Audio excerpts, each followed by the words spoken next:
train stuff, free stuff, and other bits and bobs.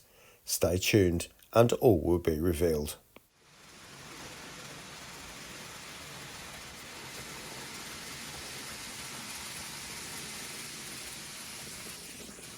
Well, good afternoon everyone and welcome back to Piccadilly.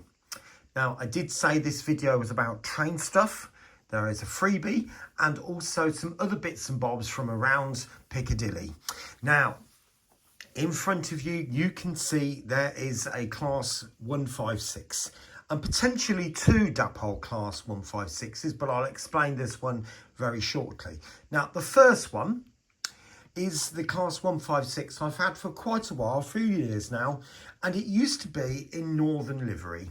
And the old Northern livery where you had the blue, purple and the stripe used to come up sort of about like that. Now, I wanted to update that into a more modern livery, and so I decided to put them into EMR. And then I was reliably informed that EMR do not have any more Class 156s because they were all shipped off back to Northern.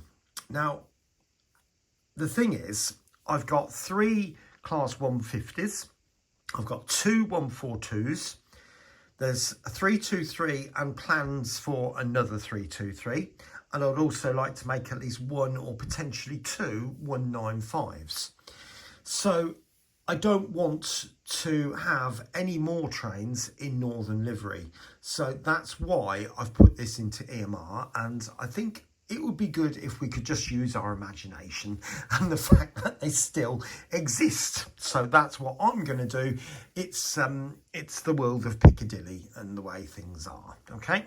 Now, as I said, this was the original one and it runs very well, or it did. I've had to service it, give it a bit of oil, a little bit of grease on the worm drives, and also I've replaced the springs that are above each of the bogies that connect to the metal plates. So it's had brand new springs, so it should run absolutely gorgeously. Now, this one was, I had this one before this one. Way back in the days before YouTube was ever conceived in my mind. I bought a layout from someone up north and it was good for me at the time. It got me back into model railways and I decided to buy a modern train, i.e. a Class 156. It was the same one. Both trains were exactly the same model. But I was experimenting with DCC and I thought it'd be a good idea to put it on the track, forgetting I had the DCC controller connected, and instantly the motor fried. And I heard it go, I smelt it, and I thought, this is, So over the years, I used the bodies to experiment on and all sorts of things like that, not thinking that I could just go and get another motor and fit it. I couldn't have done it then. It was just, it would have been way beyond me at that time. And so I let it go. Now, more recently, having put this one back into EMR livery, I thought I'll try and sort of dig out all the components.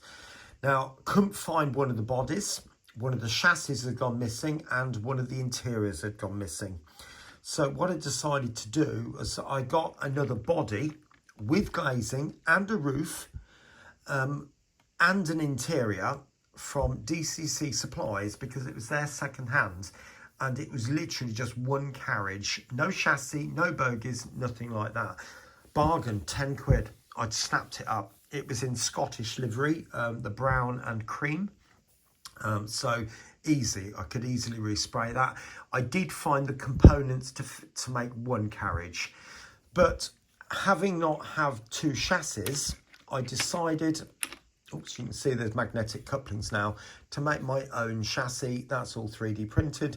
This is a separate piece and I've had a go at creating the sides. It's not perfect, but it will do for what I want. I've converted it so that the bogies fit on more Farish style. So you've got these like towers inside there. And I've converted the bogies so that there's a frame on the top with a hole. And then I put a pin in, just like they do with Graham Farish. So the plan would be to turn these two dummy units around so they run cab to cab, and then split the powered units so that they run either end, and then we can have the directional lighting. Sadly, the dummy unit doesn't have such powerful, bright directional lighting, but it is just about noticeable.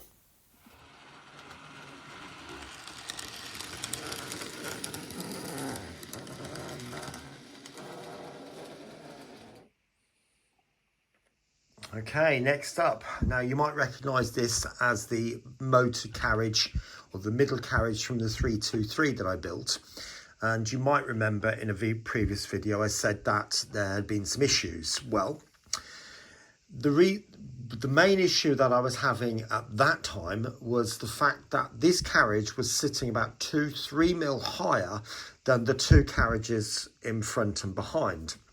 So therefore, it was having an impact on the gantries, and my gantries are a little bit on the low side, so I thought I'd better do something about this because I don't want it ripping the gantries apart, and I don't want it ripping the pantographs apart because I have to buy these. I can't make these, and you know yourself, they don't come in cheap, particularly for what they are. So just to show you, this was the original chassis that I had. And you can see it's been battered about by quite a lot. And that's because the ends of the 323 sort of chamfer in a little bit. So you can see there that I tried to chamfer it in with a knife. And by doing that, it seriously, and this one to show you particularly, impacted upon the overall strength of the chassis completely. Now, the original idea was to use the chassis from a Class 170, and you might remember me showing you that. But to be honest with you, I couldn't get it to run properly on DCC, and therefore I thought the only way I sensibly could do it was to actually 3D print the chassis and then mount some car weights on it, which would then make it usable. And you did see it running in a previous clip, and I'll put a clip in now.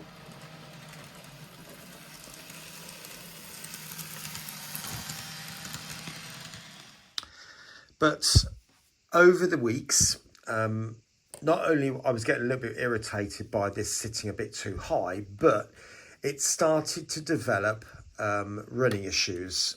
And that was because this chassis was literally, as you can see, falling apart. And this one, although this one's much more stable, wouldn't have been that much further behind. So what was actually happening is that the gears weren't meshing properly. Now, I don't know whether you can see these, but there's like a cardan shaft, prop shaft, running in there from the motor. You might just be able to make it out in there. And it runs into the bogies, actually into the worm drive. And one of those had dislodged, and so therefore I was getting this clicking noise, and it wasn't meshing properly. So I decided to bite the bullet, and I thought, well, I might as well try and design a new chassis completely. So this is sort of Mark 6, Mark 7, whichever one you want to call it. There's been a few. I printed half chassis first to try and get the dimensions right and the positioning, sort of the motor correct and things like that. So you can see on this one, if I line at the top, that the motor is sitting a bit lower, probably about 2-3 mil lower. So that is to give space above so that that will then sit further down, and I've still got space in there to put the decoder. So I could cut more of that out, but that was the initial idea, to get the whole train sitting lower. But also what I'm experimenting with is clips. So if you're familiar with Engage, in particular Graham Farish, they do have these clips that sort of slot on, and you can see that that is quite firm and rigid. Now in this one I did just wrap it with insulating tape, and clearly it just didn't work. Now I do need to fix these bogies in properly. They're still allowed to slide, so I need to work on that. But you can see I'm hopefully getting a little bit closer to where I should be. Just so you know, there's these clips here. and they've got a pin on the top. If I can get it to turn over, there you can see there's the pin on the top of that, and that would mount in there into that hole just at that point there. So I'm working on it, but it obviously won't be ready in this video. So we'll call the 323 in development. All right, now I have got another idea about how to power the trains, and I'll explain that in another clip shortly.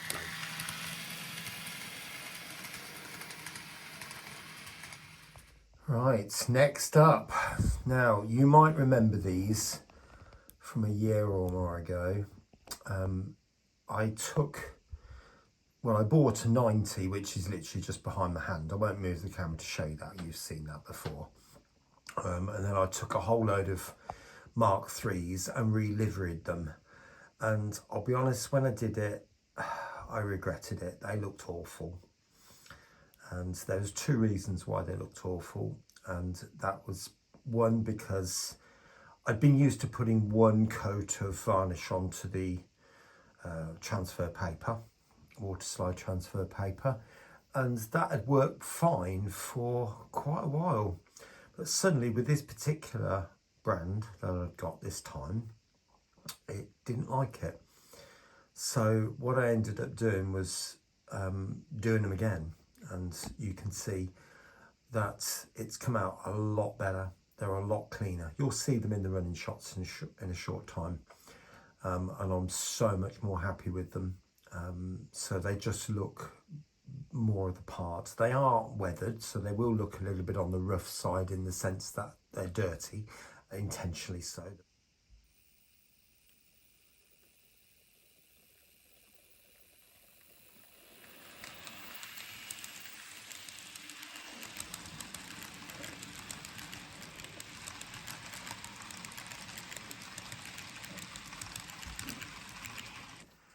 Right, this contraption's next, or should I say, an iPad stand. So many of you realise that I use the Z21, and what have I done to make this? Well, it's a piece of board with a piece of fun foam over the top. I've 3D printed this lip, and at the back there you will realise there is a socket with a hole in it. And I've put spines on it so that it's nice and strong.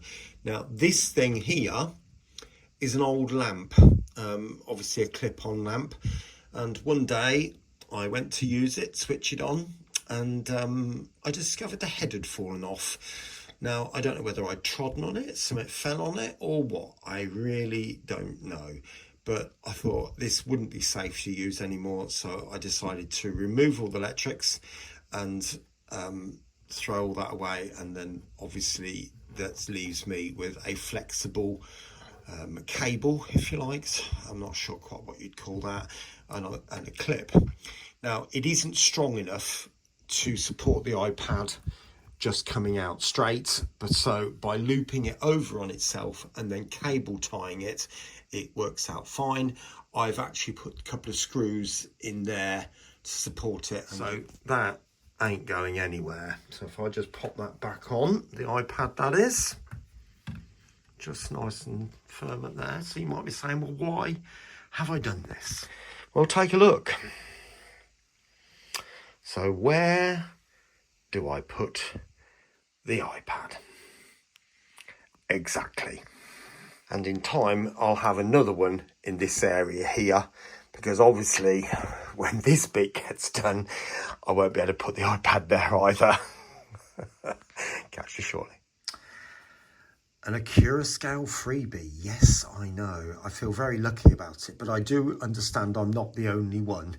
There are many people also receiving Accurascale freebies, and it's not because the Accurascale have felt generous and just sort of sent them out, if you like. It's more to do with the fact that we've bought products direct from Accurascale, and you accrue points. And I had a message, along with many, many other people, I'm certain, that the points were due to expire on the 20th of September.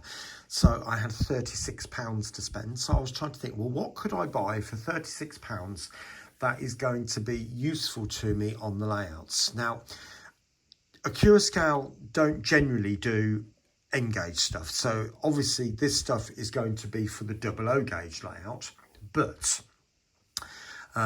obviously locomotives are quite a bit more expensive. Coaches are more expensive, and wagons tend to come in packs of 3, which would end up about £70. So I decided to actually buy some accessories. So you can see there I've got a crew for 37 and 66. I think that's Ollie there, isn't it? I think. And some of these chain type magnetic couplings. You can see those. These are the ones that you get on the I forgot what they're called now, but those tiny little coal wagons, chaldrons. So they were really, really handy. So I thought to have some more of those would be really, really good. So I will be fitting this type of coupling to the Hornby Era 1 stock, and then I can run it with pretty much any locomotive that I feel is suiting, and just put one of these into that locomotive too. But also I've bought these with scratch building in mind. So these are oleo buffers, and there's 8 in there. So again, I can fit those to a coach or to a wagon or something along those lines. Now let's have a look at these, because I am absolutely blown away by these. And look at those. Now they are colour 3D printed. So I'm blown away by that. You know, I mean, I can see, I mean, you know, I've had a 3D printer for at least 2-3 years, and it wouldn't be able to do that. I mean, obviously it's resin printed. You can see it's resin. From the bottom you can see it's resin. But to have it coloured as well is absolutely insane.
Well, there you go. You can see the structure gauging train there with the 37, and also the intercity train there with the class 90 on the back.